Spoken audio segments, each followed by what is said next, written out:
sit down with us and come to a compromise. Not that it's your way or no way. These are bills that are your bills that we compromised on. It is Friday, December 14th, and the battle over the border heating up as Congress gives themselves just 3 legislative days to strike a deal. We are live in Washington with 1 week to go before a potential shutdown. President Trump speaking to Fox News after his former attorney is sentenced to 3 years behind bars. What he did was all unrelated to me, except for the 2 campaign finance charges. They put those 2 charges on to embarrass me. They're not criminal charges. There's a lot of meat in that interview, the exclusive that you won't see anywhere else. Also a presidential present. How the Secret Service became one girl's secret Santa. Fox and Friends First continues right now.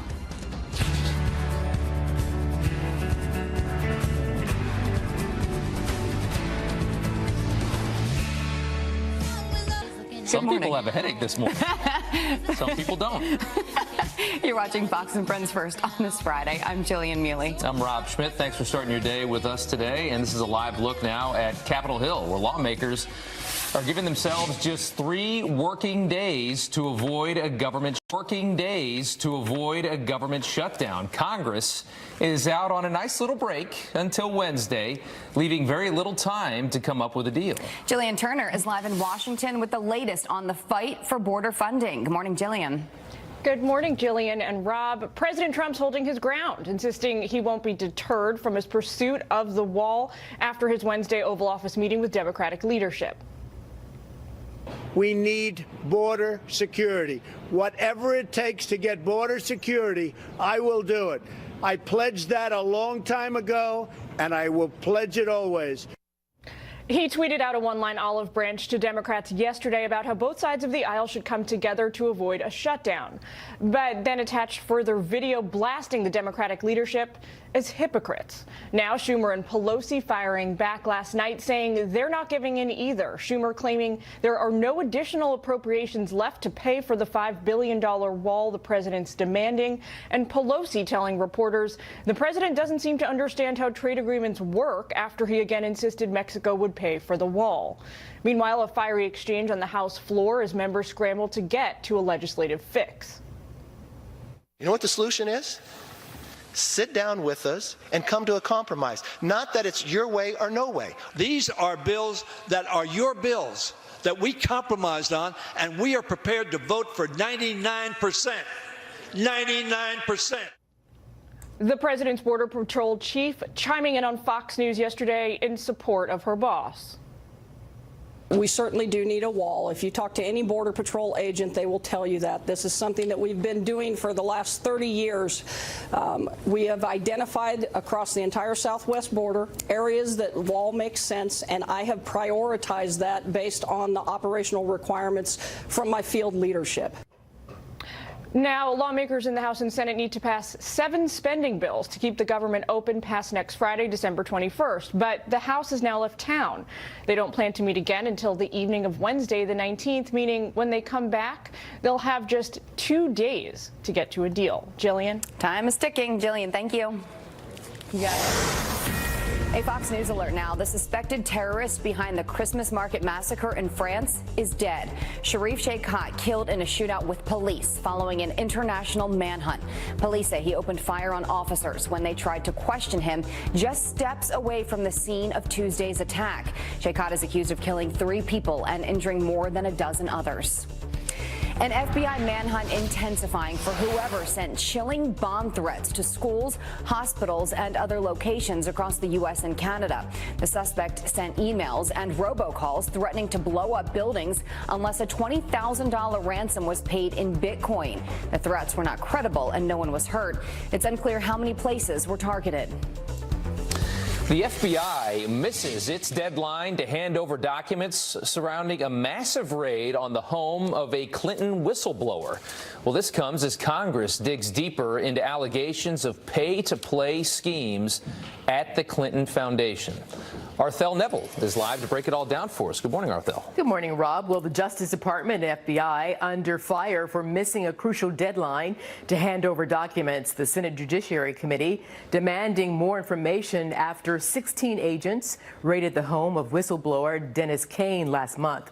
He allegedly gave the DOJ Inspector General documents that prove officials did not investigate potential crimes related to Hillary Clinton and the Uranium One deal. The Inspector General is not saying why they missed the deadline. Meantime, the Clinton Foundation is back in the spotlight as the House Oversight Committee examines accusations of pay-to-play activity. The committee chairman sounding off about newly revealed tax documents during a hearing on Capitol Hill.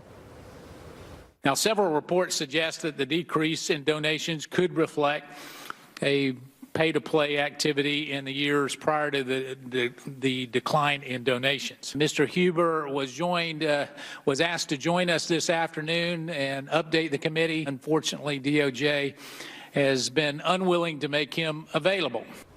U.S. Attorney John Huber is the prosecutor that was appointed to investigate the foundation. The foundation has denied all allegations of pay-to-play. Ohio Congressman Jim Jordan pinpointing the signs of corruption surrounding Clinton within the FBI. Never forget the bias that exists with these key people. McCabe, Comey, Strzok, Page, Baker, these key people. Remember the name they gave the Clinton investigation. Mid-year exam. Just the names show you the bias that was there from the get-go with these top people at the FBI who ran both investigations. Recent filings show the Clinton Foundation took in nearly $27 million last year. That is a 58% drop from the year before. Rob? Crazy to see that plummet. Yeah. All right, Arthel, thank you so much. And the pay-to-play scandal, or allegations of it, involving the Clinton Foundation was first exposed by the watchdog group Judicial Watch. Tom Fitton, president of that group, testified before the House Oversight Committee. And here's why he says lawmakers should be investigating those accusations. When she was put forward as Secretary of State, there were concerns about what was going on with the foundation and Bill Clinton's speeches.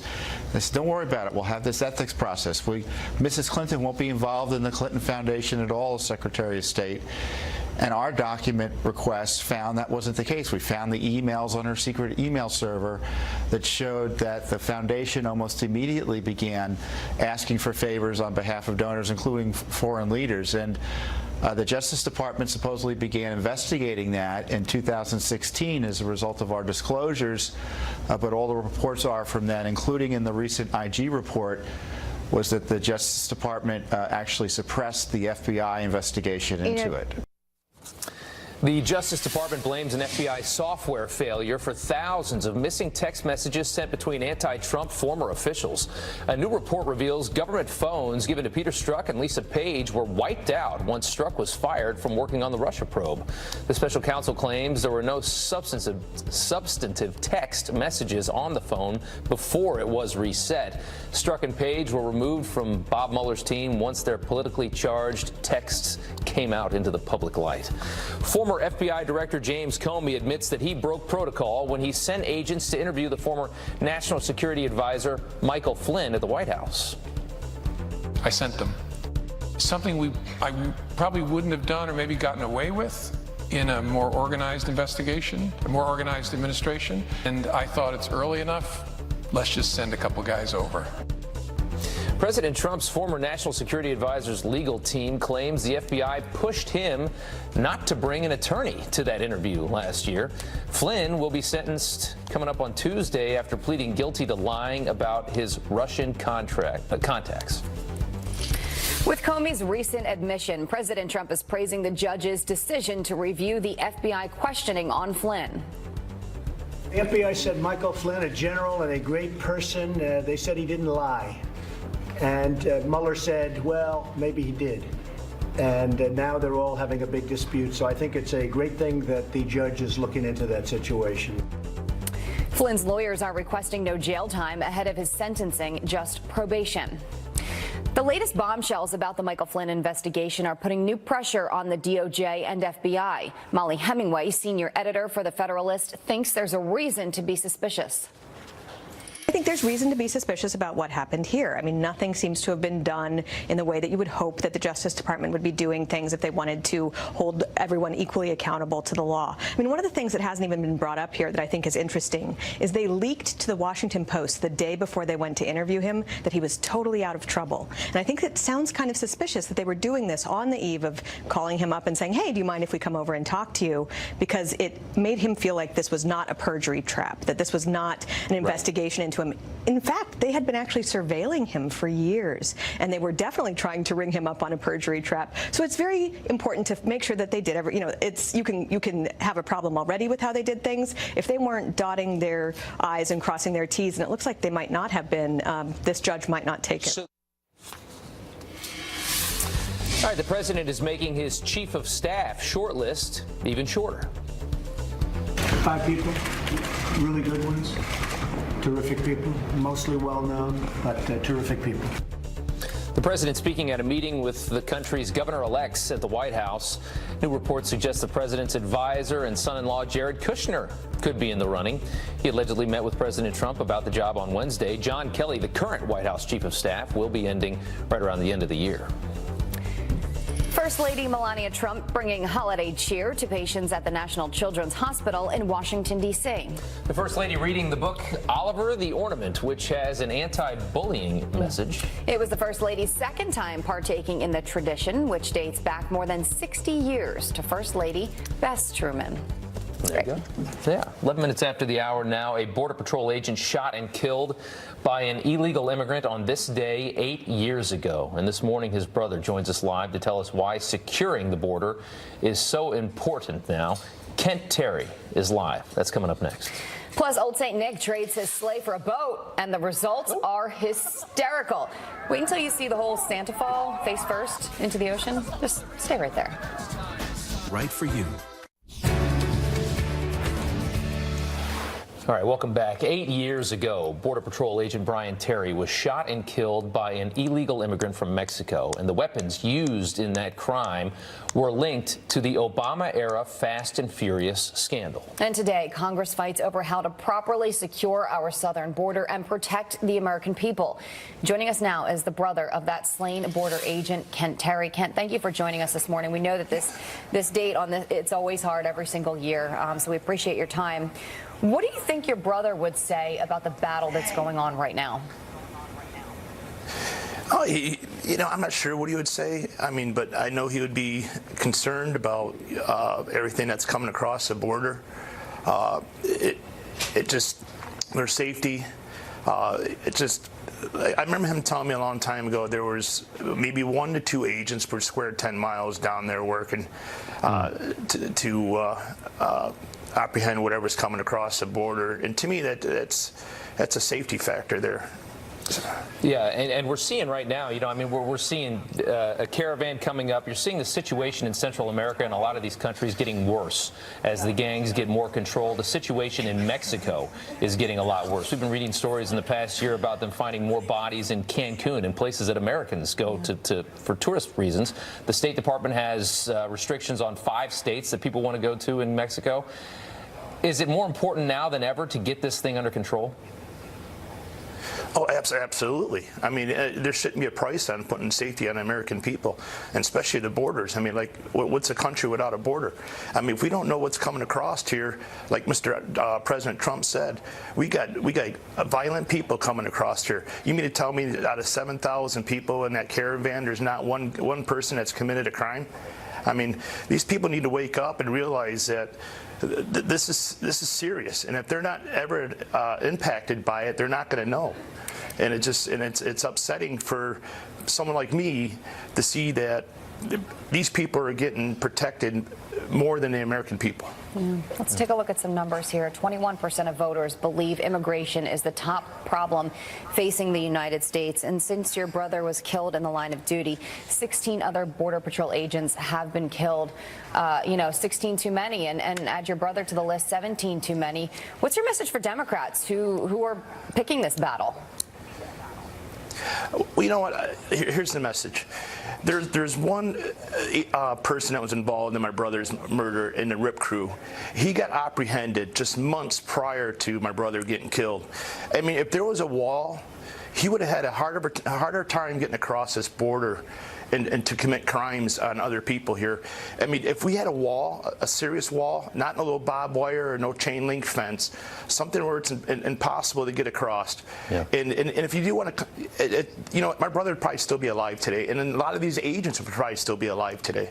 And also, in regards to your brother, the Fast and the Furious scandal, for people, just a reminder, this was an ATF operation that allowed illegal weapons to be bought here in the United States so that they could be tracked into Mexico to see where they went. One of those illegal guns that the government watched being bought was the gun that was used to kill your brother. You're still pushing for full transparency on Fast and the Furious, right? Yes, we're pushing for all the documents unredacted. I mean, everything we've been getting, it's been redacted or heavily redacted where you can't see nothing, or it's just simple little things about dropping little names here and there. But we want the full answer to why this happened. We want to know who was involved in it, why these guns were never even, found or even tracked, and putting other people in jeopardy. And another thing is these people, no one's been held accountable for this. Nobody's been slapped on the hand. Nothing. Absolutely nothing. It's like, you got a dead federal agent that put his badge on, his vest on every morning, did his part, and we've gone through 3 attorney generals since then, and not one of them has done anything to get justice for my family and for my brothers. He's so well deserved. Yeah. That's got to be so frustrating. I can only imagine. Ken, thank you so much for your time this morning. We do appreciate it. And our thoughts with your family. Yeah. Thank you. All right. 19 minutes after the hour now, the president speaking out about his former attorney just a day after Michael Cohen was sentenced to 3 years behind bars. I never directed him to do anything wrong. Whatever he did on his own. He's a lawyer. A lawyer who represents a client is supposed to do the right thing. The exclusive interview you won't see anywhere else. And a blonde bombshell, the internet taking aim at First Lady Melania Trump after an interview with our own Sean Hannity. But it really has nothing to do with what she said. BASH. Good morning and welcome back. President Trump speaking out about the Michael Cohen sentencing exclusively on Fox News. His former personal attorney will spend 3 years behind bars. Todd Pyro joins us live as the president says that he never told Cohen to do anything wrong. Hey, Todd. Hey, guys. Good morning. President Trump sat down with our own Harris Faulkner for an exclusive interview. And as you might expect, he didn't hold back. What he did was all unrelated to me, except for the 2 campaign finance charges that are not criminal and shouldn't have been on there. They put that on to embarrass me. They put those 2 charges on to embarrass me. They're not criminal charges. No.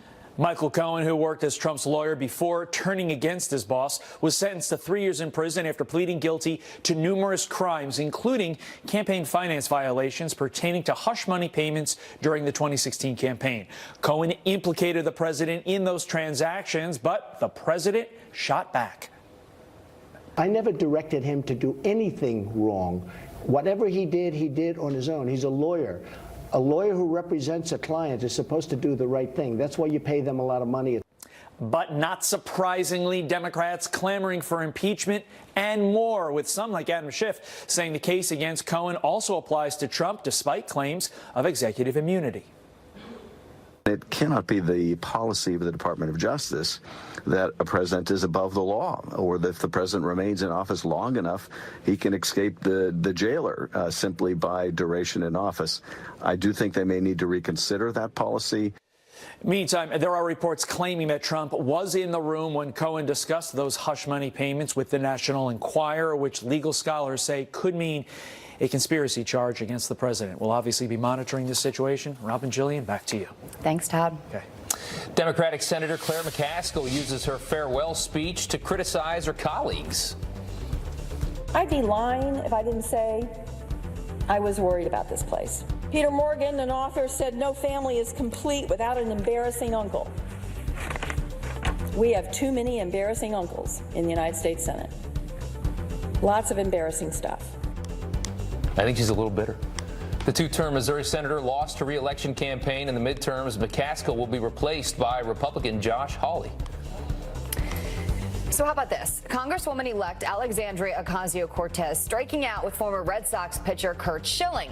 So here's what happened. It all started with this tweet. The New York Democratic Socialist writing, quote, double standards are Paul Ryan being, elected at 28 and immediately being given the benefit of his ill-considered policies considered genius, and me winning a primary at 28 to immediately be treated with suspicion and scrutinized down to my clothing of being a fraud. Well, Schilling then responding and tweeting back saying, quote, no, you are being scrutinized and treated with suspicion because every time you speak, you say something more stupid than the last time you spoke. You are a college graduate and likely the most unintelligent person, man or woman in our government. Ocasio-Cortez did not respond. Ooh. That was a little fiery. Isn't Twitter fun? Twitter's so fun. I mean, don't you just want to be on it all day long? Nope. Nope. 26 minutes after the hour, enrollment numbers are down, and the deadline to sign up for Obamacare is fast approaching. Up next, a health expert to break down everything you need to know if you want to enroll or if you don't. And still not done your Christmas shopping? The key shipping deadlines you need to know about, and one of them is today. Just have to take the leap and try Revitamin. Okay, welcome back. A potentially deadly school shooting was foiled by a tip to police. Listen to this. Officers confronting a 14-year-old boy at a middle school in Indiana. The child killed himself as students hid inside classrooms. Having that text from your daughter, it says, you're the best mom in the world. I don't know if I'm going to see you again, but I love you. I don't even remember the ride here. I'm just happy to be able to hug her. It's a tragic story, but an unbelievable outcome here. The teen was not even a student at that school.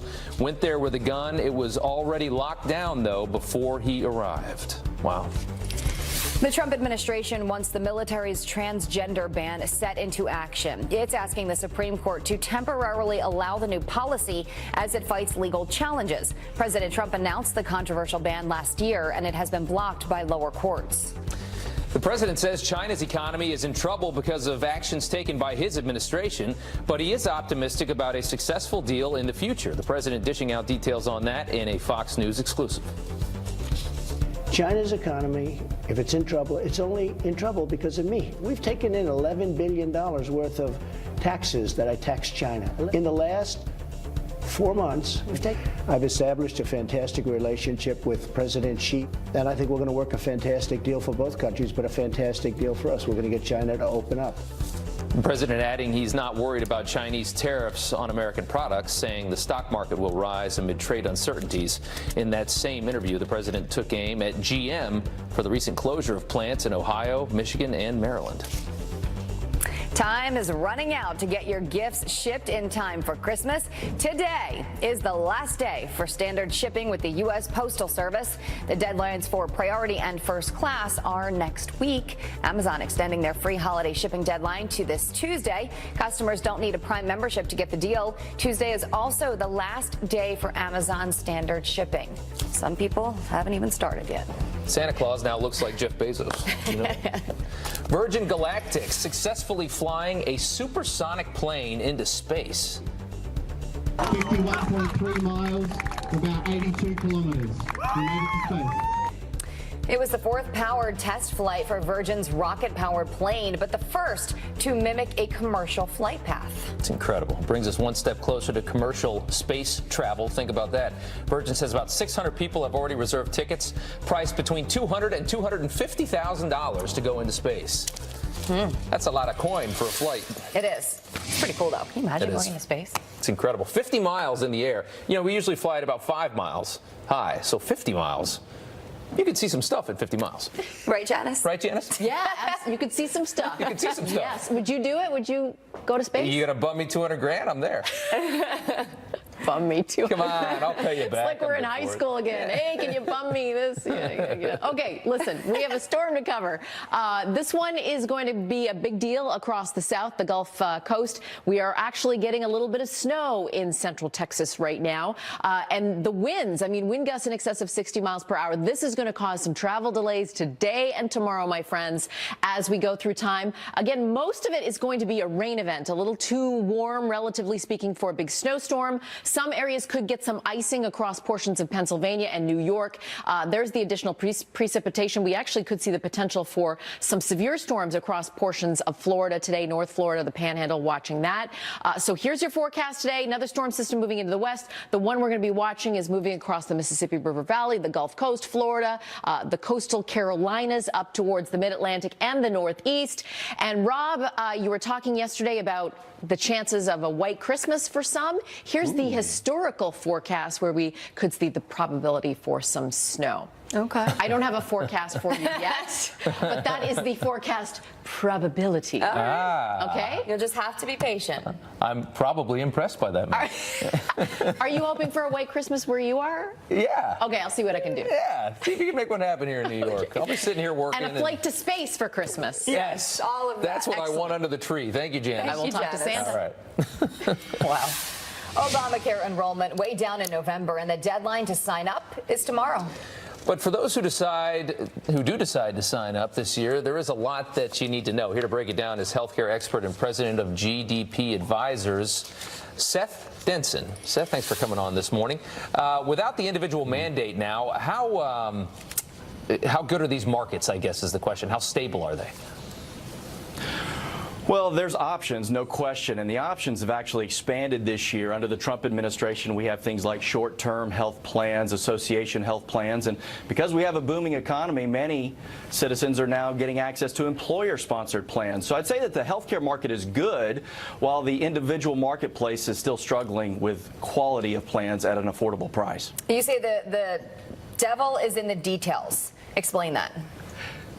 Yeah, so when options are available, it's important that the American consumer be a consumer, understand what it is that you might be buying. It's easy to get lured by lower price tags through things like short-term plans or association plans, but the devil is in the details, so it's imperatively important that when you are purchasing something, you know what that plan just might cover, but more importantly, what it might not. Yeah. Well, let me get political here for a second. You know, there's two sides of this story. The Democrats said that the Republicans destroyed Obamacare by getting rid of the individual mandate, the funding mechanism for it. The Republicans say it was never going to work and it was always a failure. What do you see objectively? Objectively, the challenge with the Affordable Care Act was that it focused on only one piece of the puzzle, which was the health insurance marketplace. The health insurance marketplace has just become the financing mechanism of the healthcare system itself. And so what I'm glad to see the Trump administration do is focus more on the drivers of healthcare costs, which ultimately become the derivative of health insurance.